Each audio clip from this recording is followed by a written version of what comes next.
going to look like. But at any rate, right now, we are preparing for Christmas. And if you go back and look in the history books, you'll find that there were all sorts of attempts to stop Christmas.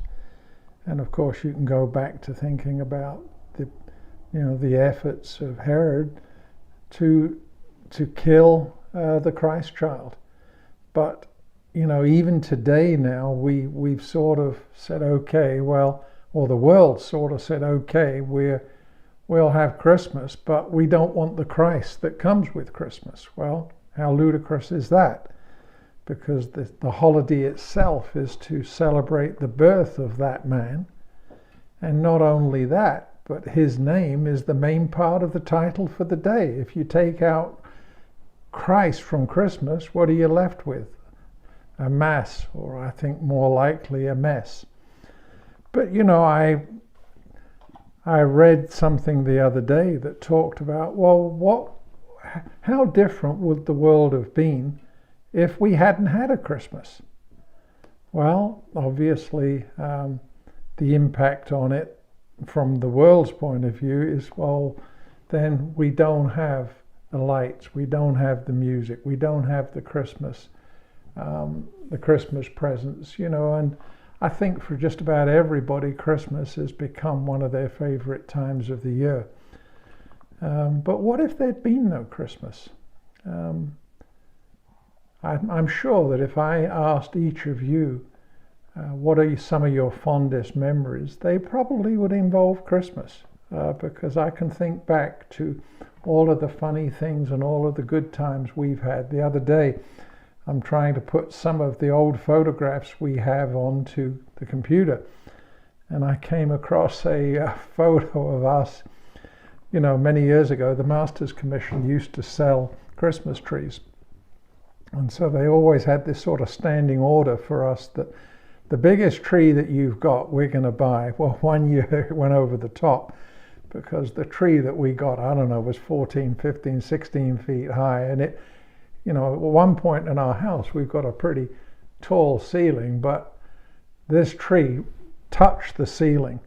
And I remember, I've got the photographs of us trying to get this tree upright. And I remember calling a friend of mine who lived close by, and he volunteered to come over and help us put lights on that tree.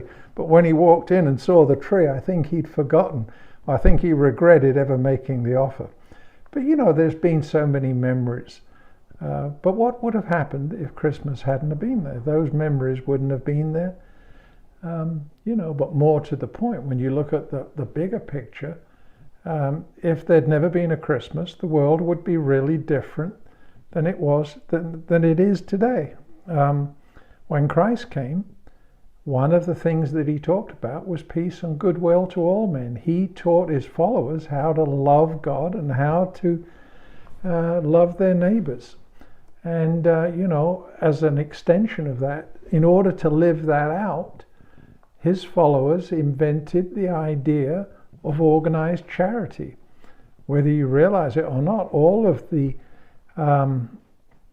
many, I think, maybe all of the Christian communities stress support for widows, orphans, the sick, the disabled, and they reached out in love to their communities to help those who were dying. They built and staffed and paid for hospitals. In fact, I believe it's true to say that the majority of humanitarian help organizations were founded by Christians. Whether you talk about the Red Cross or the Salvation Army or World Relief, World Vision, Samaritan's Purse, Food for the Hungry, all of those organizations were founded by Christians, and many of them still are operated by Christians. And then you move on to other areas. Well, what about education? If it was not for Christ and the events that we celebrate at Christmas, Oxford University wouldn't be there, Cambridge University wouldn't be there, Harvard and Yale, almost all of the top American colleges and universities were founded by Christians. And it's hard to imagine how that today those schools are preaching something that is completely the opposite of the basis on which they were founded. So the reality is much of what the world has to celebrate and that they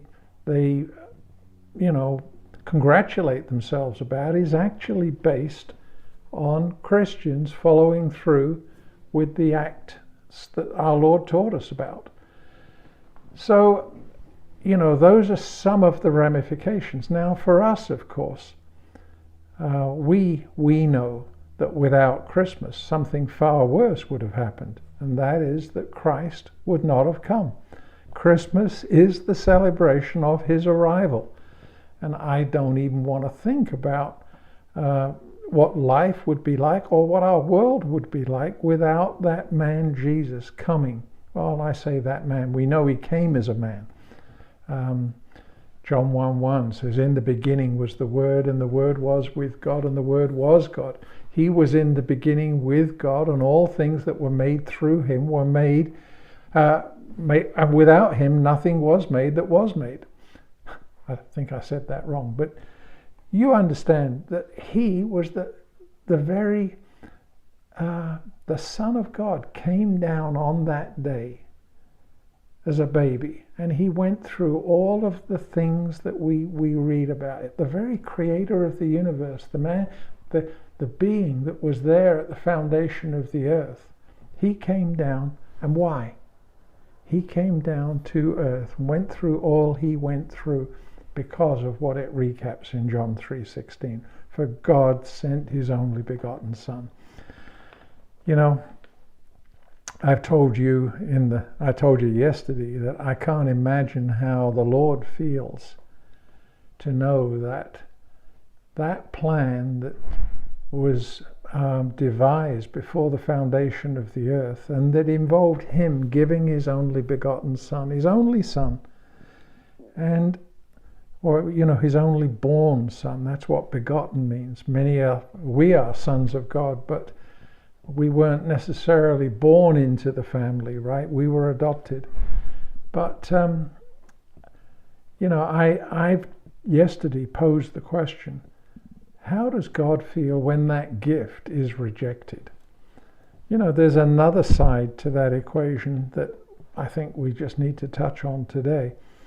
And that is that, I know when the grandkids come over, I don't know what we're going to do this year, but I know in previous years, everybody comes over and all of the presents are put under the tree, and presents from one person to another and from us to others, And there's this crazy time when we appoint a kid to distribute the presents, and they go under the tree and they're looking for the label, and it says, this one is to Christian.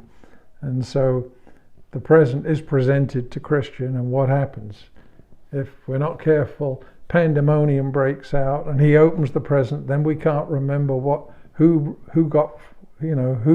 received what from whom. So we're trying to slow everybody down. But it's inconceivable to me that at that time there's a present for Christian that remains under the tree. And he says, well, I don't want that present. Why? Because he knows, and we know, that care is being exercised, and this is a demonstration of our love. And from him, he's excited to find out what is in the box. So how is it that there are presents remaining under the tree, or a present remaining under the tree?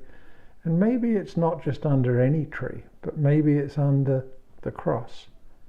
And that present has a name on it, and the person is willingly saying, no, leave it there. That's inconceivable to me. The only way that is possible is that they don't understand what is in the box. They don't understand that inside that box there's something of such incredible beauty, incredible joy, incredible love, something that will last forever. And why don't they know? Because either they've not been told, or the enemy has somehow stuffed their ears full of something such that they can't comprehend it, they can't understand it. So my prayer is that even as we're ramping up for Christmas, and I'm continuing to think about Christmas and all the ways that it interacts with us, my prayer is that we'll again try to point out to those we love, to those that we know, there's a present under the tree, and it's got your name on it. And I just pray that